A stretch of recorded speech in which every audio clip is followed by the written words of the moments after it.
The Orvathi Memorial is a single black stone column, 9 meters tall, standing on a plateau that overlooks nothing.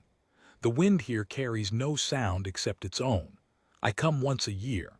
I have come 41 times. No one else visits. I am Severin Call, elder of the Havestry Accord, and I was young when the Orvathi still existed. Not young in the way that implies ignorance, young enough that I sat in the third ring of the Boundary Council and was permitted to listen but not to speak. I listened well. I wish I had not. The Orvathi were the fourth largest member species of the Accord, 11 billion at their final census. A mercantile civilization whose fleets threaded through 31 systems with the precision of people who understood time as an engineering material. They were not reckless. That is the part the instructional files never convey properly. The Orvathi were patient, methodical, and thorough. Their expansion toward the Kesavrin verge, the boundary the Accord had maintained at the edge of human space for 4 centuries, was not an act of arrogance. It was a 60-year migration plan, approved by their own parliament in a formal vote of 11,000 to 4. The 4 were never identified in the public record. I have often wondered whether they knew what they were sensing, or only felt the weight of it, the way a navigator feels a current before the instruments confirm it. 4 voices against 11,000. The record does not say whether they spoke or simply voted.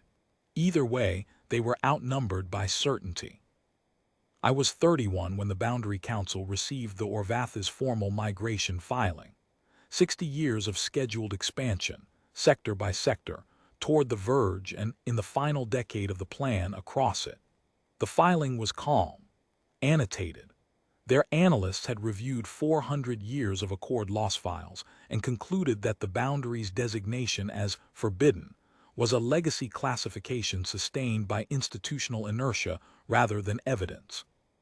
Every ship reported missing near the verge had a plausible alternative explanation: navigational error, drive failure, crew attrition on long-haul routes. The Orvathi brief was 200 pages. It was, I will admit, well argued. The Council voted to issue a formal advisory against crossing the verge. Not a prohibition. The Accord lacked authority over a member species' internal migration, but a recommendation. The vote was close. The Orvathi acknowledged the advisory and filed their polite dissent in the same session. I remember Elder Tavarath, who was old even then, standing in the gallery after the vote and saying only, "It has begun." I asked what had begun. She looked at me with the particular patience of someone who has already finished grieving a thing that has not yet happened. "The fall," she said. "Once the trajectory is set, nothing corrects it. You will watch. You will not be able to look away. And when it is over, you will build a monument because that is what the ones who watched always do." I did not understand her then. I have spent 41 years understanding her since. The migration proceeded on schedule for 38 years.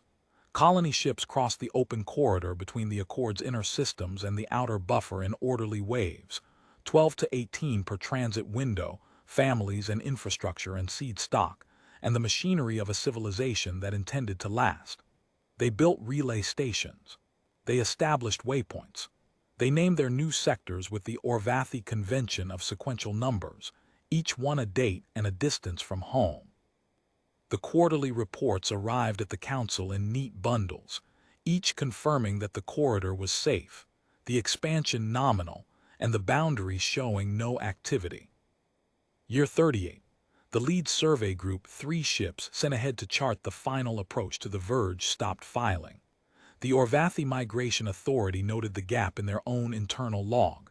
They sent a second survey group, 3 more ships. The second group filed 1 report, coordinates confirmed, boundary visible on long-range cartography, no anomalous readings, and then stopped. Year 39.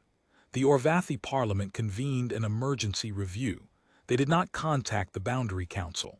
Their own records show they discussed the possibility of a navigational hazard, a local interference field, a communications shadow cast by a dense stellar remnant near the verge. All plausible, All documented, all wrong. They sent a recovery flotilla, 12 ships armed with full communications redundancy and a standing order to withdraw at the first sign of interference. The flotilla entered the survey group's last reported sector and transmitted for 9 hours. Position updates, telemetry, routine chatter, the kind of ordinary talk that fills a channel when nothing is happening and no one is afraid. At hour 9, the transmissions shortened. At hour 11, they were single-word acknowledgments. At hour 14, the flotilla's communications officer sent one final status report. All 12 ships present, all systems nominal, no contact, no threat, no anomaly detected, and the channel closed. Not cut, not jammed. Closed the way a door closes when the person on the other side has simply stopped needing it open. No debris, no distress signal, no energy discharge, no indication that anything had occurred at all. I was 69. I sat in the first ring of the council by then, and I had earned the right to speak. I did not speak. There was nothing to say that Elder Tavarath had not said 38 years earlier, and she was 10 years dead by then, and I was only beginning to see what she had seen from the start. Year 41. The main body of the Orvathi migration fleet, 412 ships carrying the core of a civilization that had staked its future on a 60-year plan, reached the edge of the corridor and faced a choice. Behind them, the sectors they had already settled, the relay stations and waypoints, the infrastructure of a life that was no longer large enough to sustain 11 billion. Ahead, the verge and silence. They crossed. The Boundary Council received the notification as a routine filing. By the time the council convened to discuss it, the fleet's transponders had already begun going dark. Not all at once, over 9 days. The outermost ships first, then the middle ranks, then the core one by one, like a candle flame touched by something patient that was not wind. No debris, no distress, no energy discharge, no response from inside the boundary. The Accord's long-range monitoring station at the verge recorded nothing. No movement from human space, no ships, no weapons, no communication of any kind. The boundary did not change. The line on every chart remained exactly where it had been drawn 4 centuries earlier. Human space did not acknowledge the crossing. It did not need to. The Orvathi are a sealed file now. 11,412 ships, a 60-year plan, a 200-page brief that argued the forbidden designation was institutional inertia. The file is stored in the Accord's instructional archive under the heading Concluded Contacts, and every new council member is required to read it in full before their first session. Most of them finish the file and sit quietly for a while. Some ask questions. The answers do not vary. A few ask the question I have never been able to answer: how a species of 11 billion can cease to exist without leaving a single fragment of debris for the record to hold. I built this memorial myself. I chose this plateau because it faces the direction the Orvathi were traveling when they went silent, not toward anything visible, just toward empty sky, which is what the verge looks like from this distance.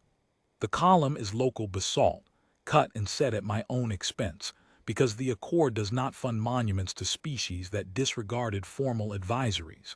It carries no inscription. I could not find words that were both true and bearable. Elder Tavarath was wrong about one thing. She said I would not be able to look away. I could. I looked away often for years at a time. I served on other committees. I attended other votes. I lived the ordinary life of a council elder, and the Orvathi file sat unopened on my desk. But she was right about the monument. She was right that watching a fall is its own kind of gravity, that once you have seen the trajectory, you carry it, and it pulls at you in the quiet hours when nothing else is heavy enough to hold you still. I stand here once a year. The column is cold. The wind carries nothing. The sky is empty in the direction the Orvathi were heading, and it has been empty for 41 years, and it will be empty when I am gone. The next elder who reads the file will come here or will not. Either way the column will stand, and either way human space will not have moved. And either way, no one will be able to explain what happened to 11 billion people who followed a 60-year plan into a silence that did not even register their arrival. That is what the fall looks like from the gallery. Not fire, not war, not a sound. Just a trajectory that carried them past the last point of correction and a boundary that did not need to do anything at all. I will come again next year. The wind will carry nothing, and that will be enough.